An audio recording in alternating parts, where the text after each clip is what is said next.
अनुमान और साक्षात में अंतर होता है, उसी प्रकार से स्मृति और सामने यथार्थ में अंतर होता है। अभी जो रीट की एग्ज़ाम हुई उसके सभी प्रश्न पत्र हैं वो बोर्ड ने जारी कर दिए हैं। जो ही बोर्ड ने प्रश्न पत्र जारी किए हम उसके समाधान में लग गए, सॉल्यूशन जैसा भी हम कर सकते हैं वो हमने किया। अब तक मैं आपको बता दूं कि जितने भी प्रश्न हमने किए हैं, एक दो को छोड़ करके सभी प्रश्न सही थे।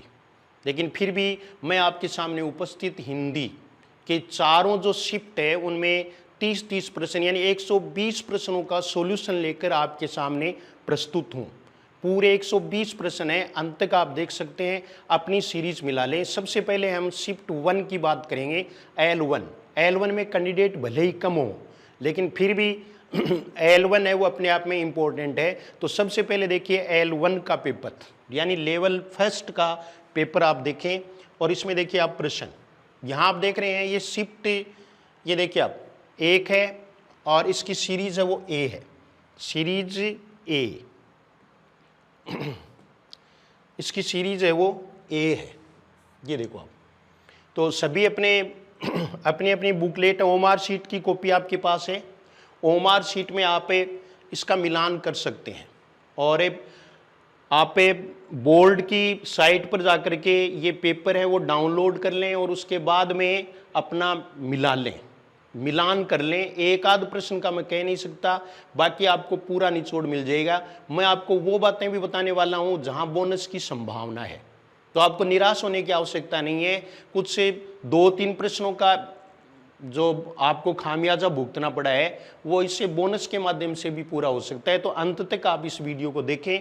अभी देखिए आप इस खंड में कुल 30 प्रश्न हैं, सभी प्रश्न अनिवार्य हैं। किंडरगार्टन शिक्षण विधि के संबंध में सत्य कथन है, किंडरगार्टन शिक्षण विधि के संबंध में सत्य कथन है। तो इसमें देखिए ये एक मनोवैज्ञानिक प्रणाली नहीं है, यह उच्च माध्यमिक स्तर के विद्यार्थियों के लिए अधिक उपयोगी है नहीं। कुक महोदय ने इस विधि को निश्चित रूप प्रदान किया नहीं किया, खेल विधि को किया। भाषा के व्याकरण एवं साहित्य की शिक्षा इस विधि से नहीं दी जा सकती, ये बिल्कुल सत्य कथन है। यानी इस विधि में भाषा के व्याकरण, यहाँ वैसे भी कॉमन सेंस की बात है, छोटे बच्चे 3 से 6 वर्ष के बच्चों के लिए ही तो ठीक, तो व्याकरण का कोई मतलब नहीं है, न साहित्य का मतलब है। तो ये डी होगा निश्चित रूप से प्रश्न, इस प्रश्न में डी उत्तर होगा। दूसरा देखो आप, बेसिक शिक्षा प्रणाली में भाषा की शिक्षा निम्नलिखित में से किस माध्यम से दी जा सकती है। तो ये देखिए आप, ये 3 होते हैं, उनमें से एक ये है सामाजिक पर्यावरण, हस्तशिल्प यानी जो स्थानीय उद्योग है वो भी माध्यम है और प्रकृति भी माध्यम है, ये 3 माध्यम है। तो इसमें सामाजिक पर्यावरण है, लिखाया हुआ है मेरा। तो ये देखिए बी। 33 का प्रश्न देखो, भाषा शिक्षण के संदर्भ में वैयक्तिक अनुदेशन प्रणाली की क्या सीमा है। इसमें विद्यार्थी को भाषा के तत्वों का ज्ञान प्रभावी रूप से करवाया जा सकता है, बिल्कुल ठीक है। इसमें विद्यार्थी को भाषाई कौशलों में दक्ष किया जा सकता है, निश्चित रूप से किया जा सकता है। इसमें वैयक्तिक शिक्षण पर अधिक बल दिया जाता है, ये भी सही है। और ये देखिए आप, ये शिक्षण प्रणाली अधिक विद्यार्थियों वाली बड़ी कक्षा में अध्यापन के लिए उपयोगी नहीं है, ये देखिए आप, ये इसका उत्तर हो जाएगा। तो सबसे बड़ा है वो उत्तर हो रहा है। मैंने आपको बताया था कि तुक्के लगाना, तुक्के कैसे लगाएं, अगर वो भी अगर आपने ध्यान रखा है तो लगभग सभी प्रश्न बड़े विकल्पों वाले सही हैं। और ऐसे में आपको नेट 3-4 प्रश्नों का फायदा प्रत्येक सीरीज में हो रहा है। देखो ये फायदा हुआ, ये बड़ा उत्तर। दूसरा देखिए, इनमें से कौन सा परिवीक्षित अध्ययन उपागम का सोपान नहीं है। अध्ययन कार्य का आवंटन है, अध्ययन हेतु निर्देश दिए जाते हैं, विद्यार्थियों द्वारा स्वाध्याय एवं शिक्षक द्वारा मार्गदर्शन होता है। ये कलात्मक परियोजना ये नहीं होता, कलात्मक प्रायोजना ये इसमें नहीं होगा। सर्वप्रथम सरल तथा समान आकृति के वर्णों को लिखवाना प्रारंभ कराएं। उल्लेखित बात किस स्तर के विद्यार्थियों हेतु कही गई है। तो ये निश्चित रूप से है कि समान आकृति वाले ये प्राथमिक स्तर की, बिल्कुल इजी प्रश्न है, प्राथमिक स्तर का ही है। पेपर भी क्या है, प्राथमिक स्तर का है, तो प्राथमिक स्तर का ही होगा ना, तो प्राथमिक स्तर का ही हुआ। अगला प्रश्न देखो आप, ये देखिए आप, भाषा कौशलों में से अभिव्यक्ति कौशल है। अभिव्यक्ति कौशल आपको 2 उद्देश्य के रूप में मैंने बताया था कि एक तो अर्थग्रहणात्मक, एक अभिव्यक्तिपरक, दो प्रकार के कौशल होते हैं। तो दोनों कौशलों में देखो दो दो बांट देंगे। तो इसमें अभिव्यक्तिपरक कौशल है वो कौन से होते हैं? बोलना और लिखना। तो ये देखिए बोलना और लिखना, ये इसका उत्तर हो जाएगा। 36 के प्रश्न में सी है, बोलना और लिखना। अनुलेख किस भाषा कौशल से संबंधित है? श्रवण से, वाचन से, लेखन से। बहुत ही इजी प्रश्न। कुछ ये सोचेंगे भाई इतना इजी तो क्या पूछते थे, अनुलेख ही है तो ये तो और भी होना चाहिए, कुछ चक्कर है। तो रीट में कोई चक्कर नहीं होता। हाँ, रीट अपने आप में अलग एग्जाम है, इसमें कुछ नहीं होता। लिंगुआ फोन, आप अपनी सीरीज मिला रहे हैं, देखो ए और ये L1 का पेपर सोल्व कर रहे हैं। जो बीच में है उनको मैं बता दूं L1 का पेपर है ये। इसके बाद में तीनों शिफ्ट के पेपर हैं वो आपको सोल्व करवाए जा रहे हैं अभी इसी वीडियो में। मैं चारों सीरीज लेके आया हूं आपके लिए। लिंगुआ फोन यानी रिकॉर्ड प्लेयर किस प्रकार की अधिगम सामग्री है? तो ये सर्वे सामग्री है। लिंगुआ फोन और ग्रामोफोन दोनों ही क्या है? सर्वे सामग्री है। भाषा प्रयोगशाला के अनुभाग में सम्मिलित नहीं है तो विश्राम करने के लिए थोड़ी जाओगे वहां। कॉमन सेंस का प्रश्न था, विश्राम कक्ष। सहस्वर वाचन का गुण है अस्पष्ट उच्चारण, क्षिप्रता। क्षिप्रता का मतलब होता है तेज यानी जल्दबाजी। क्षिप्रता का अर्थ क्या है? जल्दबाजी से है। दूसरा इसमें देखो उचित ध्वनि निर्गम। तो उचित ध्वनि निर्गम, अस्वाभाविकता, तो यहां सीधा ही हो गया उचित ध्वनि निर्गम। वैसे भी आपको बताया हुआ है कि जब आपको कोई विकल्प क्लिष्ट या इस तरह से लगे तो वो भी उत्तर होता है, तो यहां वही उत्तर है। मौखिक मूल्यांकन के संबंध में उपयुक्त कथन है। मौखिक मूल्यांकन से संबंधित उपयुक्त कथन है। मौखिक मूल्यांकन में दीर्घ उत्तरीय प्रश्न पूछे जाते हैं, कोई जरूरी नहीं है। मौखिक मूल्यांकन करता निष्ठावान, सहनशील, विशेषज्ञ होना चाहिए, यही उत्तर होगा। अन्य को पढ़ने से कोई फायदा नहीं है यहाँ, क्योंकि हम पहले पढ़ चुके पेपर। तो आप इसका मिलान कर लें। मिलान कर रहे हो ने? नए जो आ रहे हैं उनको मैं बता रहा हूं कि सभी हिंदी के चारों पेपर हैं, उनका सॉल्यूशन इसी वीडियो में है। आपकी जो भी सीरीज है, आप जिस शिफ्ट में बैठे थे उस शिफ्ट से मिलान कर लें। ये फर्स्ट शिफ्ट की बात मैं सबसे पहले बता रहा हूं, L1 की। इसके तुरंत बाद आपको L2 का फर्स्ट सेकंड ऐसे मिलेगा पूरा का पूरा। मूल्यांकन उद्देश्यों की प्राप्ति की सीमा का निर्णय करने की प्रक्रिया है। मूल्यांकन की ये परिभाषा किसकी है? तो ये माइकेलिस की है। ये किसकी परिभाषा है? माइकेलिस की है। प्रश्न संख्या कितना था? ये 42 है।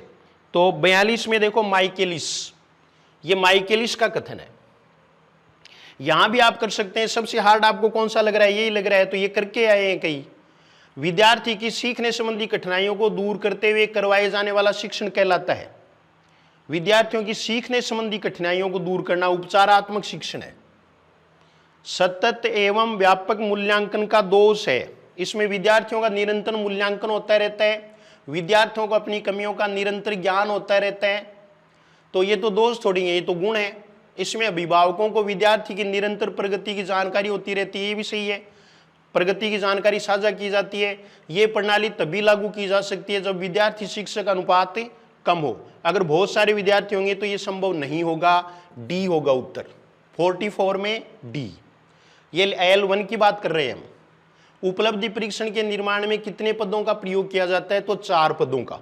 ये 4 और 5 बताया था। 5वां पद मैंने समंकन योजना भी बताया था, आजकल वो भी है, लेकिन इसमें निश्चित रूप से 4 है, कोई शक नहीं है।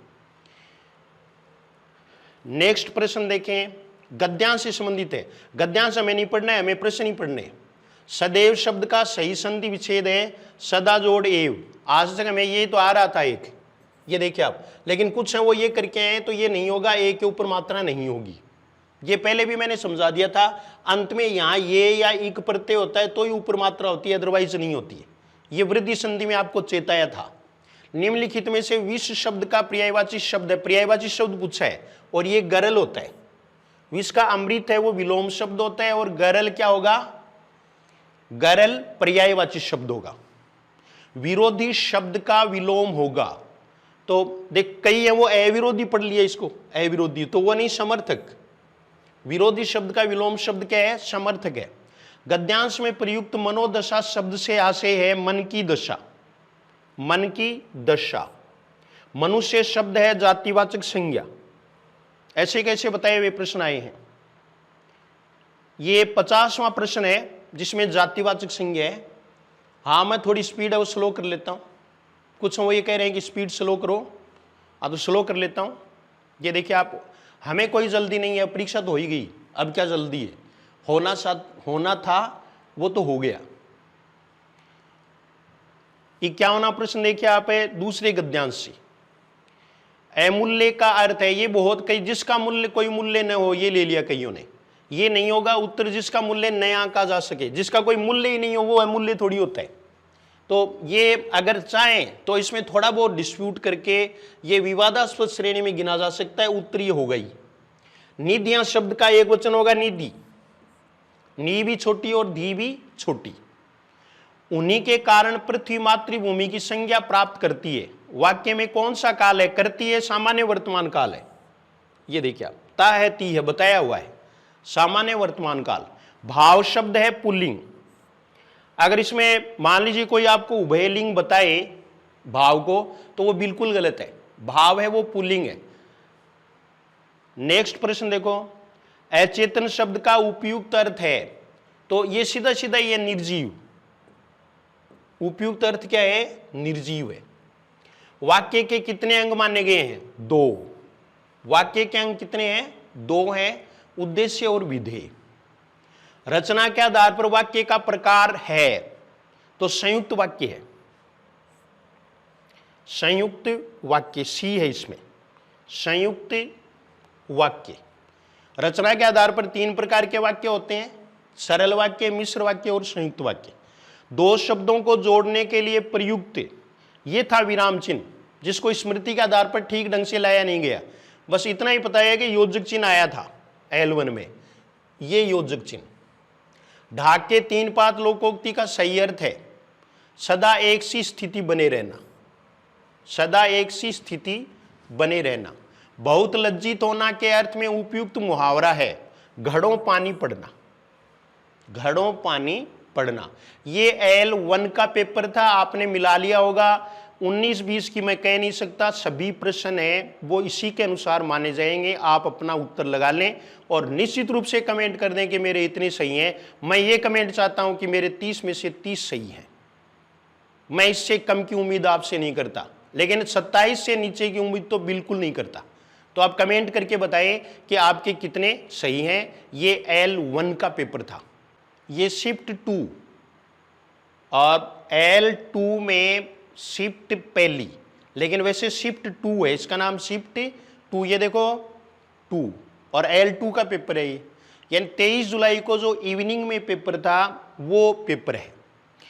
30 प्रश्न है, वाक्य के अंग हैं। ये देखो आप, जो लेट कमर्स हैं उनको मैं बता दूं कि इससे पहले हमें L1 का पेपर सोल्व कर चुके हैं। अगर आप L1 के कैंडिडेट हैं तो इससे पहले वाला वीडियो पूरा हो जाए तो उसके बाद आप देख सकते हैं। तो ये देखिए आप, वाक्य के अंग उद्देश्य, विधेय, विकल्प A एवं B दोनों सही हैं, तो दोनों सही हैं, उद्देश्य और विधेय। जो वाक्य मुख्य उद्देश्य एवं मुख्य विधेय से बना हो वह कहलाता है प्रधान उपवाक्य। जो वाक्य मुख्य उद्देश्य, यहां वैसे दिक्कत पैदा कर सकता है ये, लेकिन करेगा नहीं, उन्होंने उत्तर यही माना है। टोपी उछालना मुहावरे का अर्थ है अपमानित करना। टोपी उछालना मुहावरे का अर्थ है, क्योंकि यहां थोड़ी लैंग्वेज ये कर दी ना वाक्य, इसलिए वाक्य तो केवल एक ही दिया हुआ है, लेकिन फिर भी इसमें उत्तर ये मान रहे हैं। टोपी उछालना मुहावरे का अर्थ है अपमानित करना। मौज मस्ती में जीवन बिताना के अर्थ में उपयुक्त लोकोक्ति है ये 8 वार 9 त्योहार, ये होगा 8 वार 9 त्योहार। अगला प्रश्न देखो, विद्यार्थियों को पुस्तकों के माध्यम से भाषा की मूल ध्वनियों एवं लिपि का ज्ञान कराकर उन्हें पढ़ने लिखने के कौशल में दक्ष किया जाता है। इस विधि को कहा जाता है पाठ्य पुस्तक विधि। यही पाठ्य पुस्तक विधि है, क्योंकि पुस्तकों के माध्यम से बहुत इजी प्रश्न था। डाल्टन प्रणाली का आविष्कार किसने किया? डाल्टन प्रणाली का पार्कहर्स्ट ने। ब्लूम उपागम के अनुसार शिक्षा की त्रिपदी प्रक्रिया में सम्मिलित पद है, तो सम्मिलित पद है वो व्यवहार परिवर्तन। 3 पद त्रिपदी है, व्यवहार परिवर्तन है।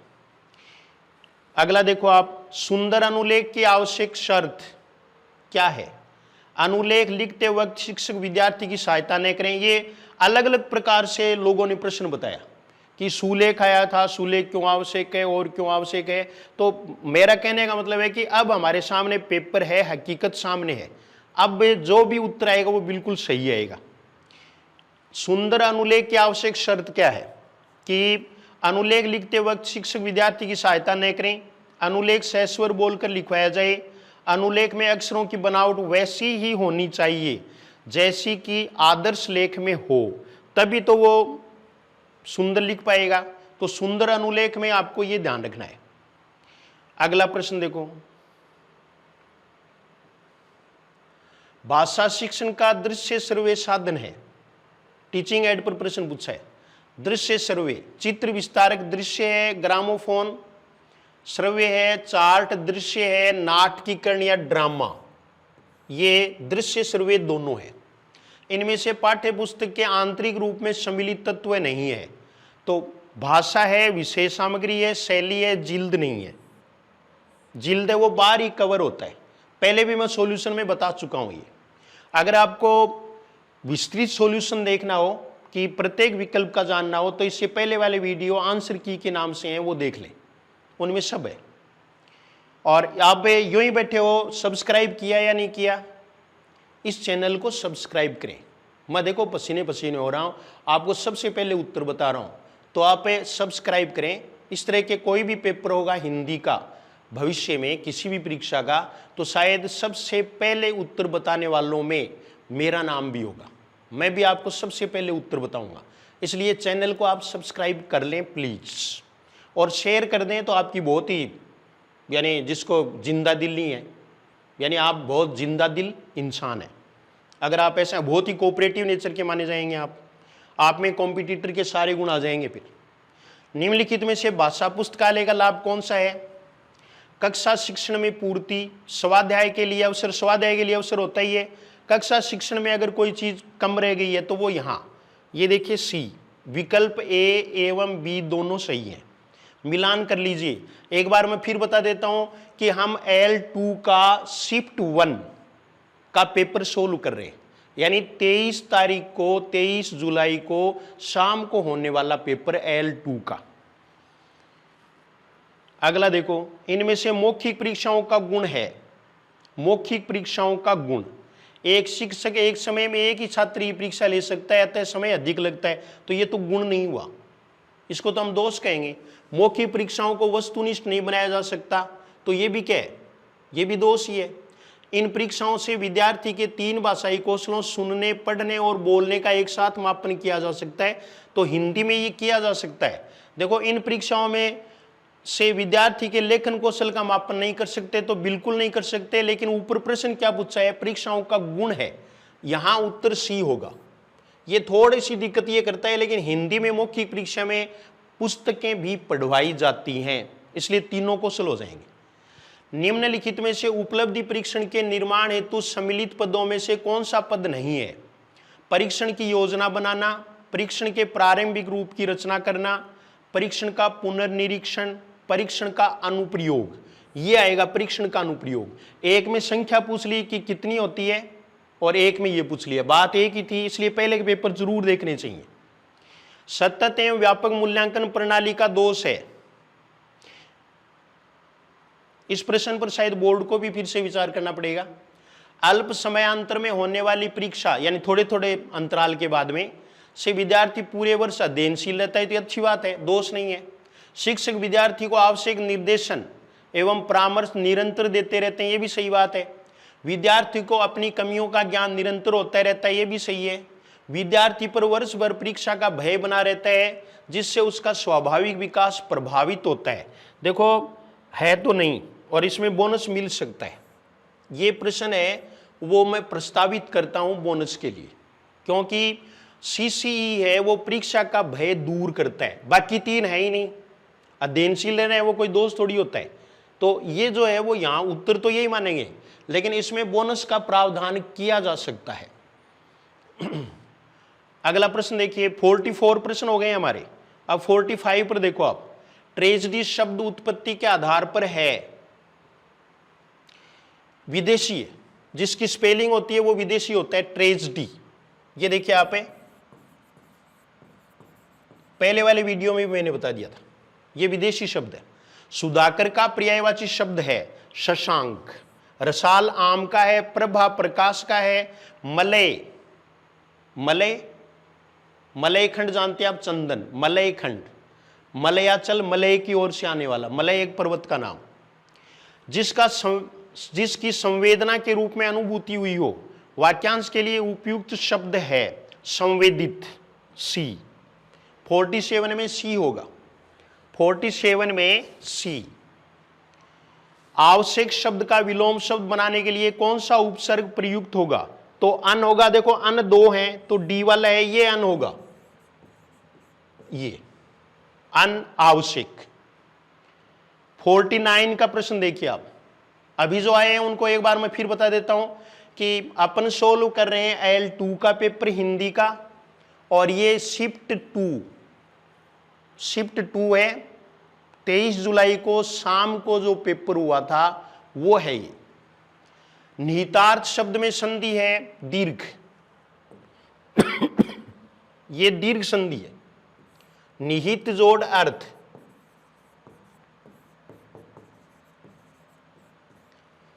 निम्नलिखित शब्दों में से अव्यय नहीं है। अधिक जब पूर्व रचना, ये रचना नहीं है। एक सॉल्यूशन में देख रहा था यूट्यूब पर, तो वो बता रहे थे कि रचना जातिवाचक संज्ञा है, रचना जातिवाचक संज्ञा है। मैं नाम नहीं लूंगा, किसी का आलोचक नहीं हूं, लेकिन उनको पहली बात तो प्रश्न का पता नहीं था, दूसरी बात है रचना जातिवाचक संज्ञा हो सकती है क्या, ये भी ध्यान रखना है। वो अगर सुन रहे हो तो इसमें सुधार कर लें, ये भाववाचक संज्ञा है। अनुसार शब्दों में कौन सा समास है? तो अव्ययी भाव। देखो अनु उपसर्ग आगे, अव्ययी भाव समास। वह शब्द में सर्वनाम है, ये 53 का प्रश्न है।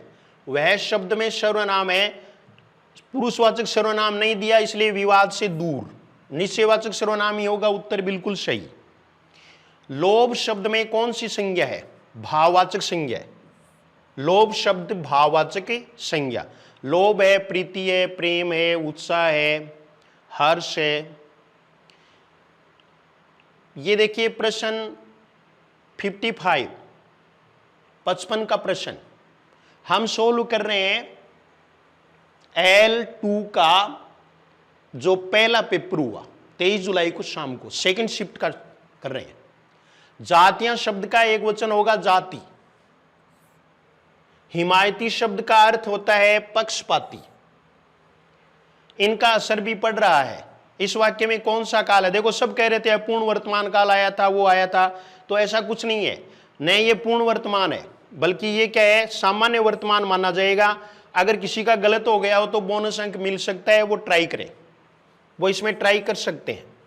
यानी बोनस अंक के लिए मैंने दूसरा प्रश्न भी आपको बता दिया है, किसी का गलत हो गया तो वो प्रयास करें। विधा शब्द है स्त्रीलिंग, विधा शब्द स्त्रीलिंग है। की विधा व्यक्ति शब्द का बहुवचन रूप होगा, बिल्कुल सामान्य प्रश्न था। व्यक्तियों, राजस्थानी के भाषा, ये तीसरा से दे रखा है, यानी दंते से वर्ष से का मानक हिंदी रूप है भाषा। इतने राजस्थानी शब्द याद किए बिना मतलब रटाए हो रहे। मैं पहले कह देता है कि राजस्थानी शब्द जो दिया हुआ है वो तो आ ही नहीं सकता इस परीक्षा में। क्यों नहीं आ सकता? क्योंकि उसका पैसेज में आना, गद्यांश में आना जरूरी था। तो गद्यांश में कैसे आ सकता है? बस इस तरह के शब्द आ सकते हैं जो सामान्य है। इसमें कौन सी राजस्थानी है देख लो आप। लेकिन इतने इतने राजस्थानी शब्द खूब याद किए, मैंने भी थोड़े बहुत पढ़ाए अपनी परंपरा को कायम रखने के लिए, लेकिन ये वाजिब नहीं होता है। तो ये हमारा दूसरा पेपर भी पूरा हुआ। दूसरा पेपर ये L2 का शिफ्ट 2 का पेपर था, 23 जुलाई को शाम वाला पेपर, जिसमें मैंने पूरे 30 प्रश्न वो सोल्व कर लिए हैं। तो ये है L2 में शिफ्ट 3, तीसरी शिफ्ट का पेपर है, 24 जुलाई को सुबह का पेपर। ये देखिए आप, पहले इसमें गद्यांश दे रखा है। पहला प्रश्न देखो 31 का प्रश्न, रेखांकित अपेक्षा शब्द का अर्थ है। यहां भी बोनस मिल सकता है आपको, जैसे पहले वाले में मैंने 2 बोनस आपको बता दिए, 3 भी मिल सकते हैं, घबराने की जरूरत नहीं है। प्रत्येक में 2-3 बोनस केवल हिंदी में मिल रहे हैं। ये देखिए आप, रेखांकित अपेक्षा शब्द का अर्थ है, तो रेखांकित अपेक्षा शब्द जो पैसेज में है उसका इसमें से कोई भी अर्थ नहीं है। उसका अर्थ तुलना है, की अपेक्षा, इसका मतलब की तुलना में, वो यहाँ अर्थ नहीं है, तो यहाँ बोनस पहले में ही मिल सकता है। उत्तर में आपको बता देता हूं कि आकांक्षा मानेंगे, लेकिन अगर किसी का गलत हो गया हो तो वो ये आपत्ति लगा सकता है। इन्होंने पैसेज के अनुसार पूछा है, रेखांकित अपेक्षा, इन्होंने जो रेखांकित किया है उस शब्द का अर्थ ये नहीं है, बल्कि इनमें से यही होगा। निम्नलिखित में से भूतकाल का सही उदाहरण है। ये मैंने भी प्रश्न करवाया था, उसमें गलत इंटरप्रेट हुआ, किसी ने स्मृति के आधार पर यह किया गया, यहां गया बता दिया, तब मैंने 2 उत्तर बता दिए। बाकी इसमें यह निश्चित रूप से सी उत्तर है, कोई भी समस्या नहीं है। पहले यह सुविधा उपलब्ध नहीं थी, ये भूतकाल का उदाहरण है। निम्नलिखित में से स्त्रीलिंग शब्द है काफी, कोई भी प्रॉब्लम नहीं है। काबिल, कापुरुष, काफूर, ये सभी पुल्लिंग है।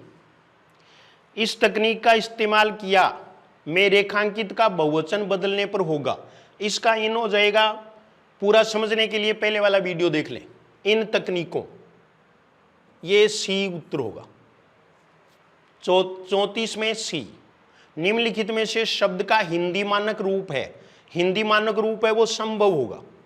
हिंदी मानक रूप, खास, तैयार, पेज, ये तत्सम शब्द नहीं है। जब तत्सम विदेशी और तद्भव शब्द हो तब तत्सम शब्द को मान्यता दी जाती है। अगला प्रश्न देखो आप, सावन शब्द का हिंदी शुद्ध रूप है। जो नए आए हैं बाद में वो देख लें, ये L2 का पेपर है और शिफ्ट कौन सी है? 3rd, तीसरी शिफ्ट है। सावन शब्द का हिंदी शुद्ध रूप है श्रावण। सावन का क्या होगा? श्रावण होगा। तुम दौड़कर चलते हो, रेखांकित पदबंध का उदाहरण है। कोई भी सोचने की जरूरत नहीं है, सर्वनाम है। ठीक न्याय करना अर्थ प्रकट करने वाला मुहावरा है। दूध का दूध, पानी का पानी करना। दूध का दूध, पानी का पानी करना। घरेलू शत्रु प्रबल होता है का अर्थ अभिव्यंजित करने वाली उचित लोकोक्ति है। पहले भी बता चुका मैं, घर का भेदी लंका ढाए। घर का भेदी लंका ढाए।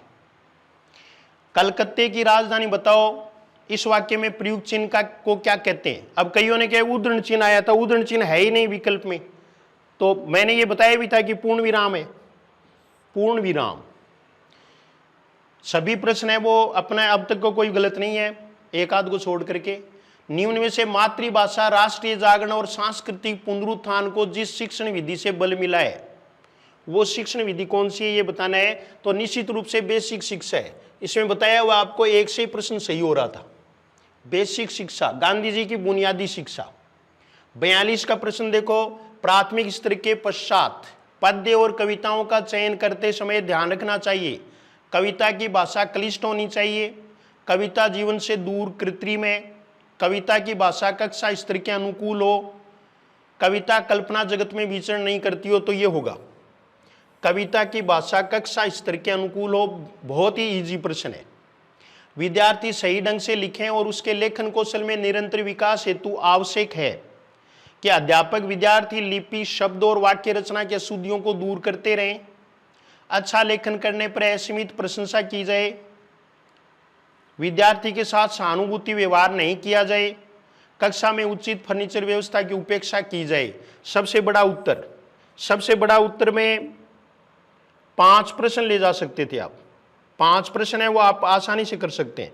ये देखिए, सबसे बड़ा ये रहा, अध्यापक विद्यार्थी लिपि, शब्द और वाक्य रचना की अशुद्धियों को दूर करते रहे। 44 का प्रश्न देखो, 44 देखिए आप, विद्यार्थी में पठन कौशल विकसित करने हेतु उचित उपाय है। सबसे बड़ा उत्तर देख रहे हैं आप, किसी कारण तो लिखा ही होगा। तुक्का कैसे लगाएं ये बताया था ना आपको। तुक्के लगाएं तबीयत से, तो तुक्के लगाएं तबीयत से। ये देखो आप पुस्तकालय से संदर्भित पुस्तक लेने, पढ़ने और अधिगम आवश्यक सामग्री खोज का अवसर दिया जाए। यही उत्तर होगा, अन्य को पढ़ने की जरूरत नहीं है। अगला प्रश्न देखिए 45 का प्रश्न देखो। निम्नलिखित में से मातृभाषा हिंदी शिक्षण की समस्या है। देवनागरी लिपि की अवैज्ञानिकता, वर्णों की अधिकता, बारखड़ी का अभाव, हिंदी संस्कृत भाषा की वंशजा नहीं है। यहां ये दो कंफ्यूजिंग है, लेकिन उत्तर ये मानेंगे। देवनागरी लिपि के अवैज्ञानिकता में अपने आप ही आ जाएगी वर्णों की अधिकता, लेकिन देवनागरी लिपि है वो हमारी लिपि है, तो हम इसको अवैज्ञानिक मानते नहीं। बस प्रॉब्लम यही है। निम्न में से भाषा शिक्षण पद्धति में सर्वोपरि स्थान है। भाषा शिक्षण पद्धति में सर्वोपरि स्थान है पाठ्य पुस्तक का। दैनंदिनी डिस्टर्ब कर सकती है। निम्नलिखित में से एक विशेष प्रकार का भाषा शिक्षण साधन है जिसका वर्तमान में विद्यालय शिक्षण में सर्वाधिक प्रयोग करने हेतु बल दिया जा रहा है। यह ओवरहेड प्रोजेक्टर भाषा शिक्षण साधन। 48 का प्रश्न देखो आप। भाषा शिक्षण के द्वारा विद्यार्थियों के भाषाई ज्ञान एवं कौशल तथा उनकी रुचियों एवं अभिव्यक्तियों में कितना विकास हुआ है, इसकी सापेक्षित जानकारी प्राप्त करने हेतु कौन से दो कार्य करने होते हैं?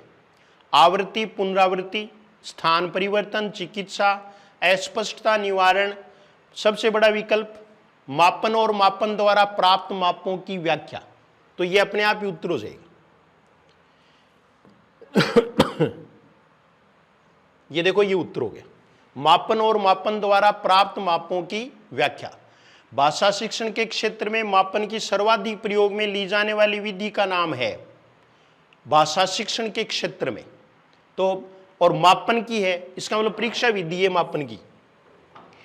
यदि विद्यार्थी कुसमयोजन से बच रहे हों, पढ़ने की ओर उनकी रुचि वृद्धि हो रही हो, उनके व्यवहार में यथा परिवर्तन हो रहा है, तो निम्नलिखित शिक्षण कारगर समझना चाहिए। कौन सा? उपचारात्मक शिक्षण। अपने आप ही उत्तर आ रहे हैं। ये 50 का प्रश्न हो गया। फिर ये दूसरा गद्यांश है। इसमें देखिए रेखांकित दैनंदिनी शब्द रूप है। यहां मैं आपको एक बार पैसेज दिखाऊंगा। ये देखिए आप, दैनंदिनी के बाद में कार्यकलापों है। ये पहले वाले में भी मैंने आपको उद्धृत करके बताया। यहां ये निश्चित रूप से विशेषण है। यहां दैनंदिनी का अर्थ दैनिक हो जाता है, तो ये विशेषण है। यहां कोई संभावना नहीं है, बल्कि ये बना रहेगा। ये विशेषण है। अनुकूल का विलोम है, तो अनुकूल का विलोम प्रतिकूल है।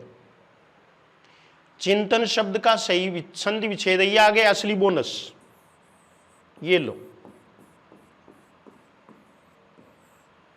जिनका सही नहीं है वो इसके लिए ट्राई करें। बाकी अगर यही मानेंगे तो ये मानना ही है, बल्कि ऐसा कुछ नहीं होता। ये चिंत में लूट प्रत्यय होता है। ये चिंत धातु है, टूटेगा नहीं। अब ये तो परीक्षा एजेंसी जाने या फिर उनकी कमाई क्या हो रही है वो जाने। दूसरा देखिए, अभिव्यक्ति सामासिक पद में समास निहित है, तो इसमें समास है वो दोनों। ये देखिए आप, उत्तर अव्ययी भाव मान सकते हैं रीट के अनुसार, लेकिन बहुव्रीहि भी है। ये अगर आपका अव्ययी भाव जो उत्तर मान ले वो हो गया तब तो ठीक है, नहीं हुआ है तो आप आपत्ति लगा सकते हैं। ये उदाहरण आपको इजीली बोर्ड के ऑथेंटिक किताब वगैरह में मिल जाएगा, कोई दिक्कत नहीं है, बल्कि अव्ययी भाव मानेंगे।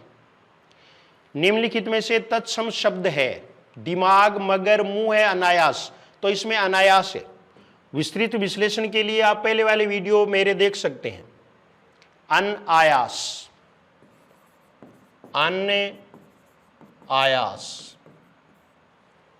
इसके बाद में देखिए बीमार शब्द के सही पर्यायवाची हैं, तो मनोदशा है वो इसका नहीं है, उपशमन नहीं है, तो सीधा ही उत्तर बता देता हूं आपको, ये बी।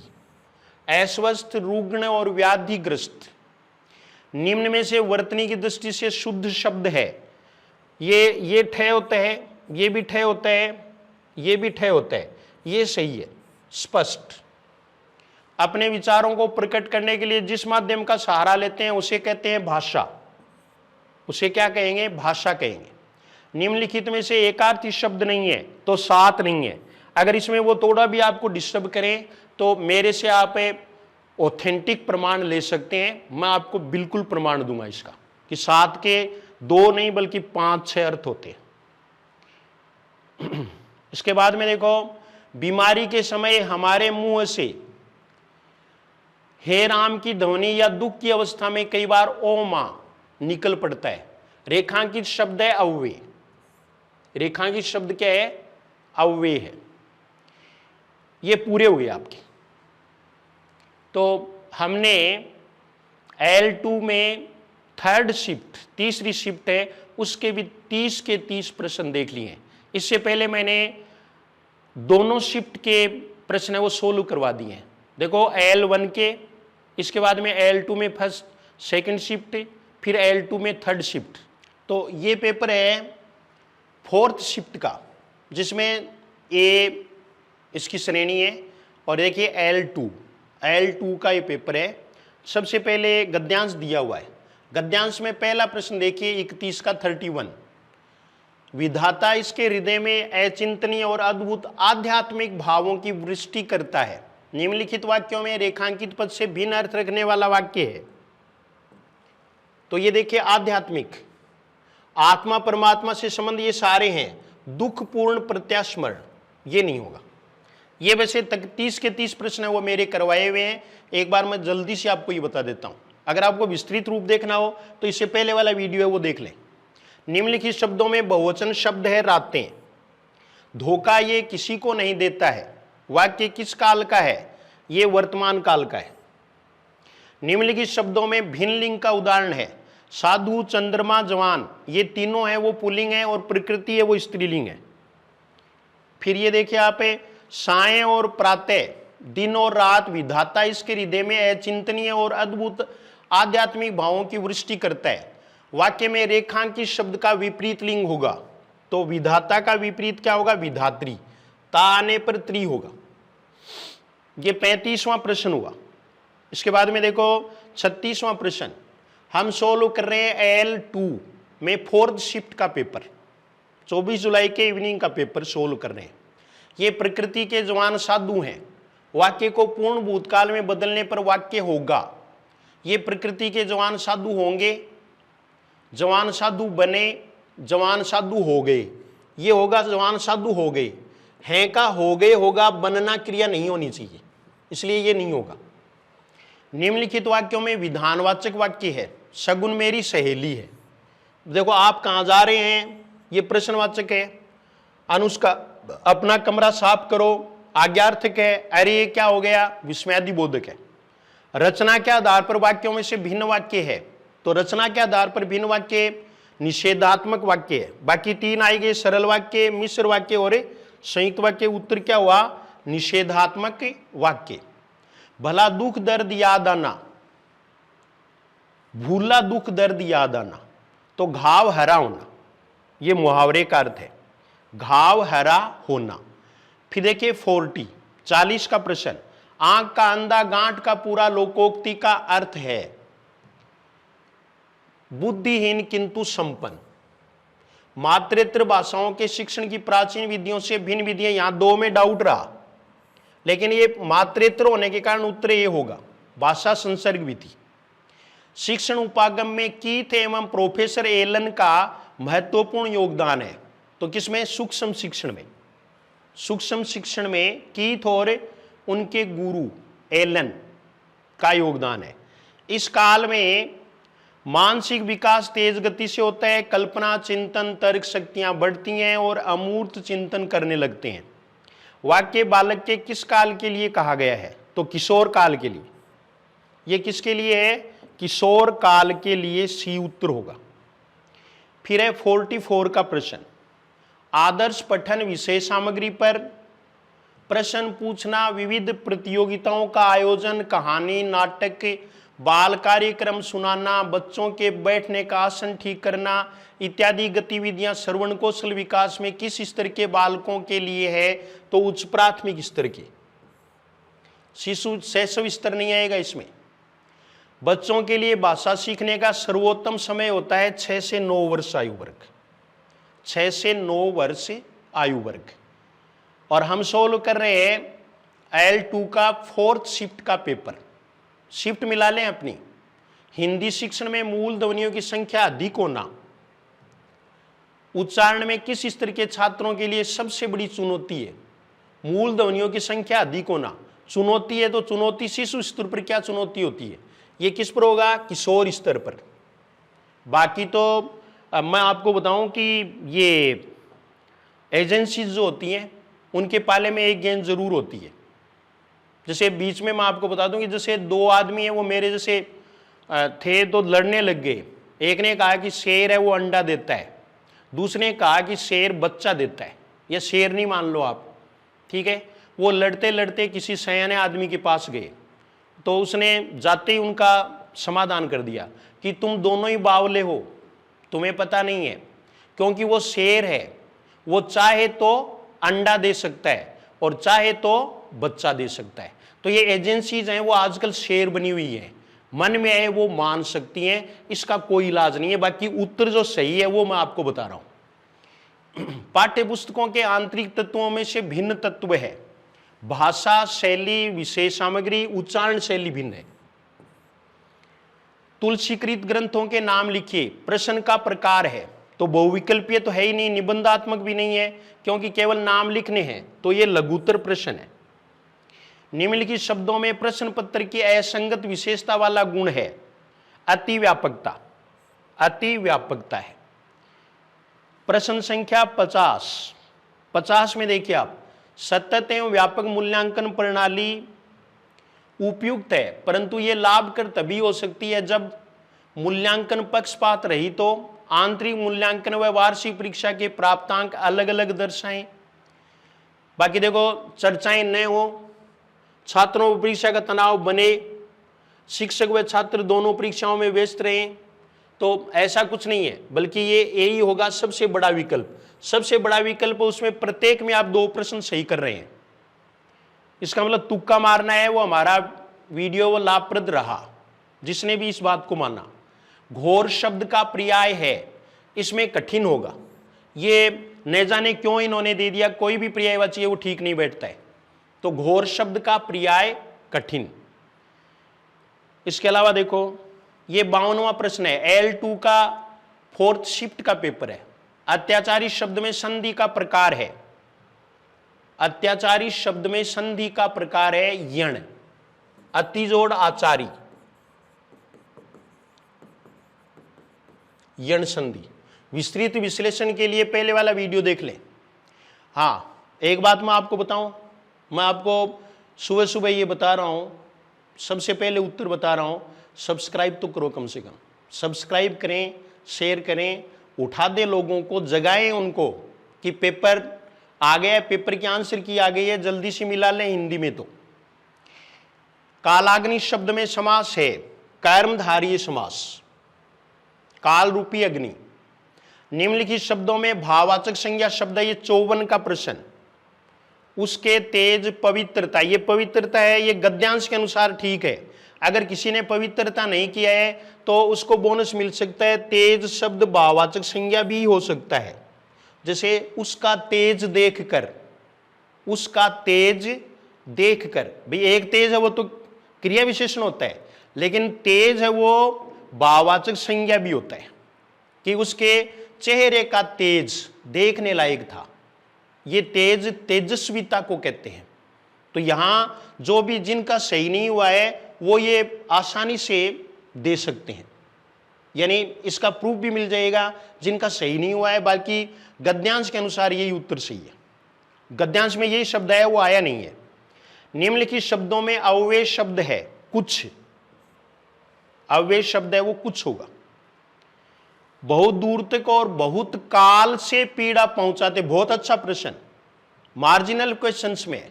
देखो काल है, काल को हम गिन नहीं सकते, गिन नहीं सकते, इसका मतलब ये क्या है, ये परिमाणवाचक विशेषण है। परिमाणवाचक में बहुत शब्द है वो अनिश्चित है, तो अनिश्चित परिमाणवाचक विशेषण। इससे पहले वाले वीडियो में 30 प्रश्न मैंने आपको बताए हैं, 30 के 30 उत्तर वही हैं, यानी कहीं भी कोई मीन मेक नहीं है। शिथिलता शब्द में प्रत्यय का प्रकार है, ये तद्धित प्रत्यय है, भाववाचक तद्धित प्रत्यय, वह भाव जिसमें सत्व गुण प्रबल हो। वाक्य के लिए एक शब्द है सात्विक। कोप शब्द का विलोम शब्द है, तो कोप का विलोम पूछा है, कृपा होगा। कोप का विलोम कृपा। विस्तृत विश्लेषण के लिए पहले वाला वीडियो देख लें, सब्सक्राइब जरूर कर दें। करें, सब्सक्राइब कर दो। उद उपसर्ग वाला शब्द है, यह 60वां प्रश्न और अंतिम प्रश्न होगा इस वीडियो का। और इसमें देखिए उत्साह है, सबसे सरल प्रश्न उत्साह है। तो ये फोर्थ शिफ्ट, चौथी शिफ्ट है, उसके आंसर दे। आंसर आप मिलान कर लें। मैं अंत में भी आपको बता देता हूं कि 4 पेपर रीड किए हुए हैं, 4 जो प्रश्न पत्र हैं उनमें 120 प्रश्न है। 120 के 120 उत्तर मैंने अपनी ओर से बता दिए हैं। बाकी फाइनल तो बोर्ड जो मानेगा, उसके बाद ही देखा जाएगा। जहां भी आपत्ति लग सकती है उसमें आप कांटेक्ट कर सकते हैं। मैं मेरी तरफ से पूरा प्रयास करूंगा। मुझे आशा है कि आपके हिंदी के 30 के 30 प्रश्न सही हुए होंगे, बल्कि 27 से नीचे नहीं हुए होंगे। आप कमेंट करके भी बता दें, और मैं ये आशा कर सकता हूं कि हम निश्चित रूप से पात्र हैं। हम पात्र ही हैं जिनके थोड़े बहुत नंबर कम पड़ रहे हैं, 3, 4, 5 तक भी अगर कम पड़ रहे हैं तो वो बोनस मिल जाएंगे। चिंता न करें, तैयारी शुरू कर दें। धन्यवाद।